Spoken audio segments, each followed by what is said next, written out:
मौलाना जर्जीस को कल जेल में डाल दिया जाएगा। जर्जीस साहब चिल्लाते रहे कि मैं बेकसूर हूं। साहब कोर्ट में बताइए बेकसूर हो, और कोर्ट में मौलाना जर्जीस को अपने आप को बेगुनाह साबित करने के लिए 10 साल लग जाएंगे, और 10 साल के बाद कहा जाएगा मौलाना जर्जीस बाइज्जत बरी, कोई सबूत इनके खिलाफ नहीं मिला। लेकिन 10 साल का हिसाब किताब कौन देगा? कहां हैं आप? इन हालात को सोचिए। ये दौर दूसरा है। ये समझो कि ये दौर क्या है, एक घाट पर, घाट समझते हैं ना, एक घाट पर शेर और बकरी दोनों पानी पी रहे हैं। दोनों, शेर की तरफ से पानी बहता हुआ बकरी के पास आ रहा है। शेर जहां से पानी पी रहा है, बकरी इधर से पानी पी रही है, लेकिन पानी बहता हुआ शेर की तरफ से आ रहा है। शेर ने भी पानी पिया, बकरी ने भी। शेर ने बकरी से कहा, ए तूने इस तालाब में मुंह डाल दिया, तूने मेरा पानी झूठा कर दिया। बकरी बोली, जंगल के राजा, मैंने आपका पानी कहां झूठा किया? पानी आप वहां से पी रहे हैं, आपका झूठा पानी मेरे पास आ रहा है, मैं तो आपका झूठा पानी पी रही हूं। बात सही कही बकरी ने। पानी आप वहां पी रहे हैं और आपका झूठा पानी बहता हुआ यहां आ रहा है, मैं आपका झूठा पानी पी रही हूं। शेर ने कहा, अच्छा हमसे मुंह भी चला रही है, जबान लड़ाती है। आया और ऐसा पंजा मारा कि उसकी खोपड़ी अलग हो गई, तन अलग हो गया और उसको भी खा गया। यानी उसको खाने के लिए बहाना चाहिए था। जो रावण तुम्हारे ऊपर बैठे हैं उनको सिर्फ गिरफ्तारी के लिए बहाना चाहिए बस। क्यों नहीं समझ रहे आप अपनी सफाई में भी कुछ नहीं बोल सकते हैं। आपको आपकी सफाई पेश करने का हक भी नहीं दिया जाएगा आपको। महात्मा गांधी मुर्दाबाद के नारे लग रहे हैं, कितने लोग पकड़ गए बताएं आप?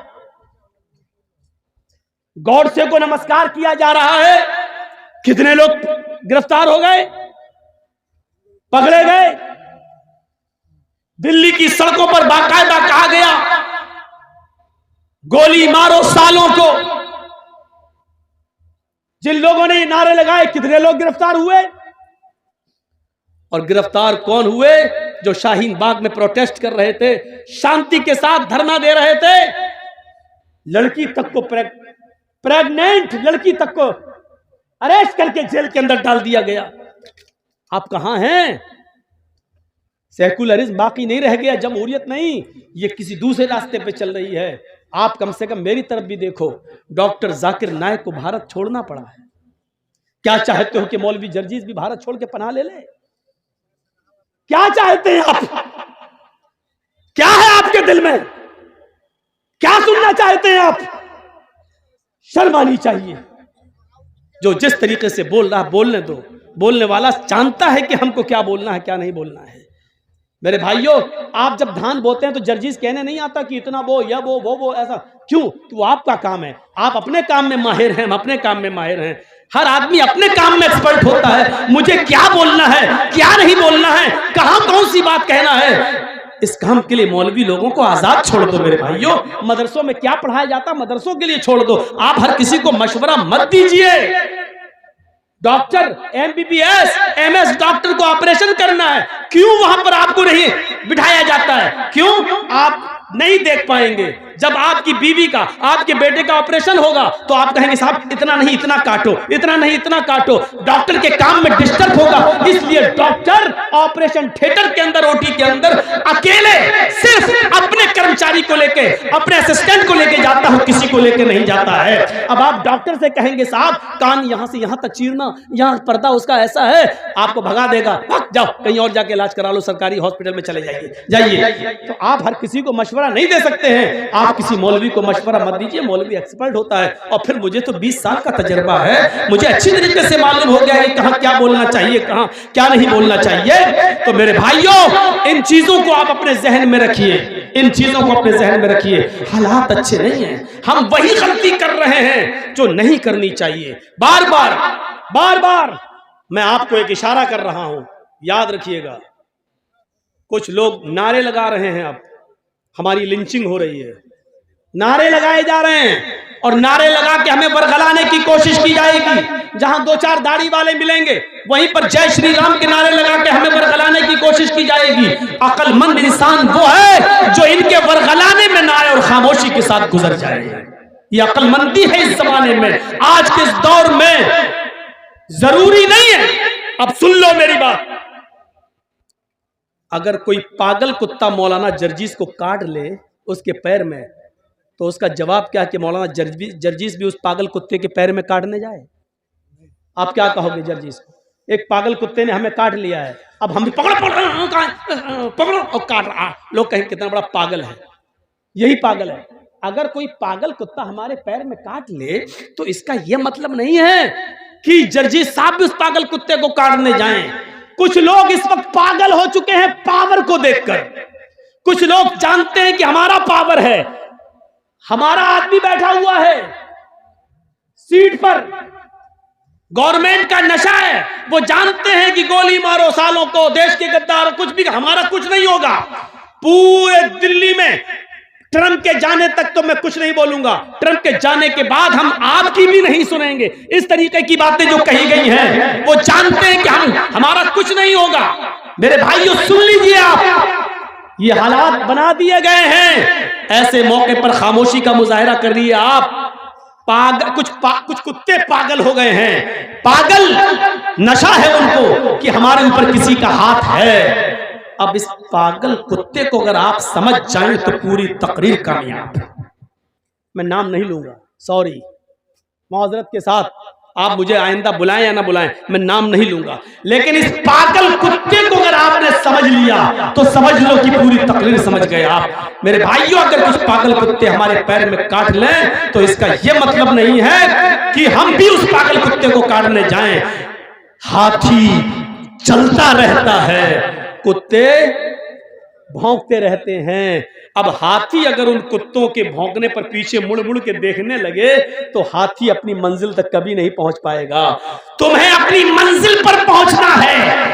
हाथी चल जा रहा है, वो पीछे मुड़ के नहीं देख रहा है, क्योंकि वो जानता है कि इनकी आदत भौंकने की है, ये भौंक भौंक कर खुद ही थक जाएंगे। हाथी अपनी मंजिल को पा लेता है। मुसलमानों, तुम्हें अपनी मंजिल तक जाना है। हरिश्चंद्रपुर वालों, तुम्हें अपनी मंजिल तक जाना है, इसलिए भौंकने वाले कुत्तों के भौंकने को मत देखो, मंजिल पर तुम्हारा निशाना होना चाहिए। इंशाअल्लाह तुम्हें मंजिल मिलेगी। इन भौंकने वाले कुत्तों को समझ लो कि कुत्ते हैं, इनकी आदत है भौंकने की। इस वक्त हम जिन हालात से गुजर रहे हैं उसमें अक्लमंदी से काम लेने की जरूरत है। अक्लमंदी कैसी? एक मिसाल दूं, बड़ी अच्छी मिसाल है। 3 जानवर शिकार करने निकले, शेर, भेड़िया, लोमड़ी। तीनों जानते हैं ना, शेर, लायन और भेड़िया, आप जानते हैं, लोमड़ी, फॉक्स। 3 जानवर शिकार करने निकले। कौन कौन? शेर, भेड़िया, लोमड़ी, और तीनों ने एक एक शिकार कर लिया। सुनो, तीनों ने एक एक शिकार किया। शेर ने हिरन मारा, भेड़िए ने शेर ने हिरन मारा, भेड़िए ने बकरी मारी, और लोमड़ी ने खरगोश, रैबिट का शिकार कर लिया। शेर ने क्या मारा? हिरन। भेड़िए ने क्या मारा? बकरी। और लोमड़ी ने खरगोश। तीनों जानवर पड़े हुए हैं। शेर ने भेड़िए से कहा, तुम फैसला करो किसको क्या खाना है। देखिए, सरदार है ना जंगल का, बस शेर, जो सरदार को पहचान गया पूरी तकरीर समझ जाएगा। शेर ने कहा, फैसला करो भेड़िए से, फैसला करो कौन क्या खाएगा। भेड़िए ने कहा, बहुत आसान जी। जंगल के राजा ने शेर ने कहा, हाँ बताओ क्या है। अच्छा, शेर को तीनों जानवर खाना थे, भेड़िए से फैसला करवा रहा, बताओ क्या है। भेड़िए ने कहा, बहुत आसान, हिरन आप खा लीजिए, बकरी मैं ले लेता हूं, लोमड़ी को खरगोश दे देते हैं। शेर ने कहा, ये कोई फैसला है? इधर आ। मारा एक झपटा उसको, और भेड़िए का सर तन से जुदा हो गया, भेड़िया मर गया। सर तन से जुदा। लोमड़ी से कहा, लोमड़ी तुम फैसला कर सकती हो, तुम फैसला करो ये कौन खाएगा। लोमड़ी कहती, बहुत आसान। कहा, क्या? बोलो। कहा, साहब हिरन आप सुबह नाश्ते में खा लीजिए,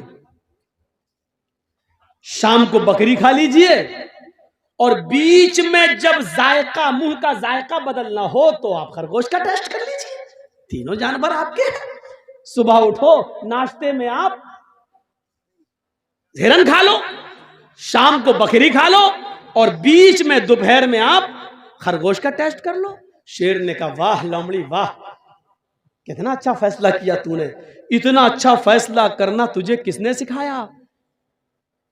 लोमड़ी ने कहा, इस भेड़िए ने।